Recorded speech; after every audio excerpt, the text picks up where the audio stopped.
The grand halls of Castle Valoria glittered beneath crystal chandeliers, their golden light spilling across polished marble floors. Noble families filled the court, whispers floating through the air like anticipation itself.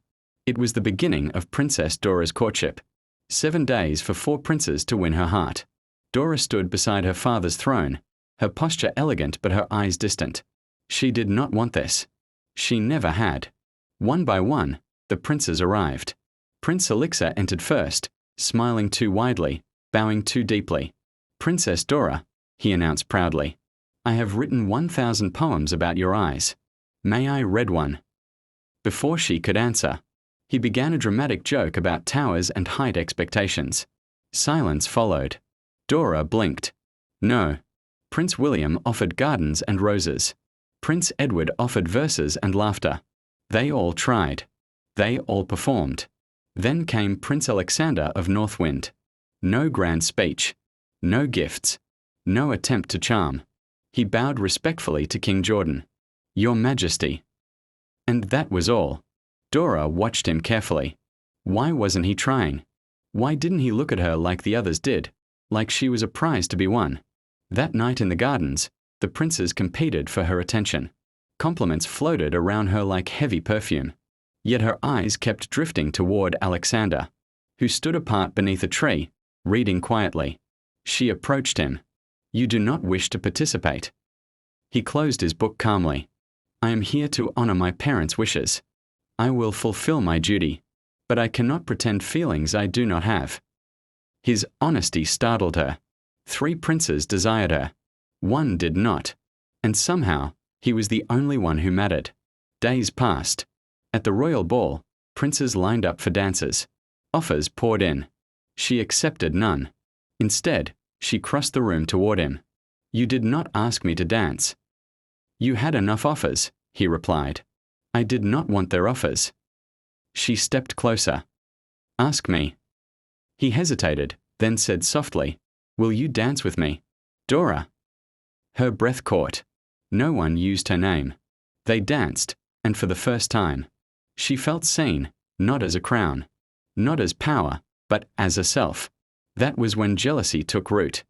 Elixir, frustrated and humiliated, approached the king with poison disguised as concern. "Your Majesty," I heard Prince Alexander laughing. "He said winning the princess would be easy. A waste of time." Dora heard the rumor. Doubt crept in. When she confronted Alexander in the East Tower, her voice was guarded. "Did you say it?"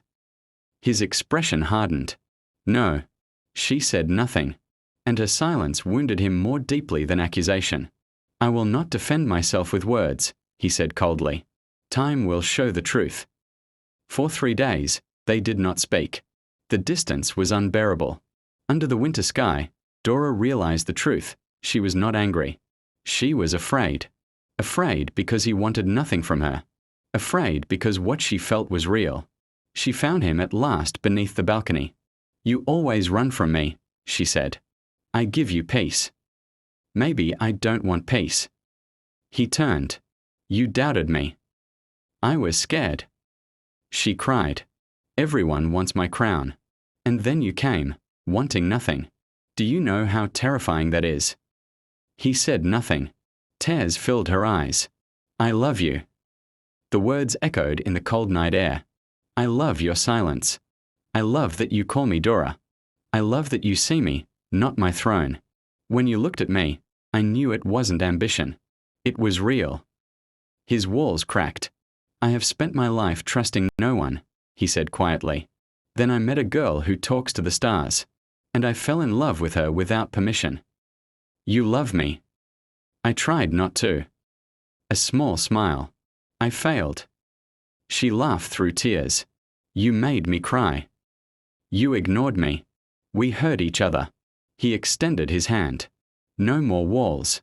She placed her hand in his. No more silence. The next morning, the throne room filled for the final choice. King Jordan's voice echoed across the hall. "Dora, have you decided?" She stepped forward. "I have thought until my heart ached. Prince Alexander. I choose him." Gasps erupted. Elixir protested. "You lied," Dora said firmly. You poisoned my father's mind. Under the king's stern gaze, the truth spilled out. The three princes were ordered to leave Valoria before sunrise. Silence returned. King Jordan faced Alexander. You did not flatter her. No, Your Majesty. You did not try to win. I wanted her to choose freely. The king nodded slowly. Take care of my daughter or I will find you. Alexander bowed deeply. I would expect nothing less. That evening, snow fell gently across the kingdom. On the same balcony where everything began, Dora stood beside him. You are beautiful, said quietly.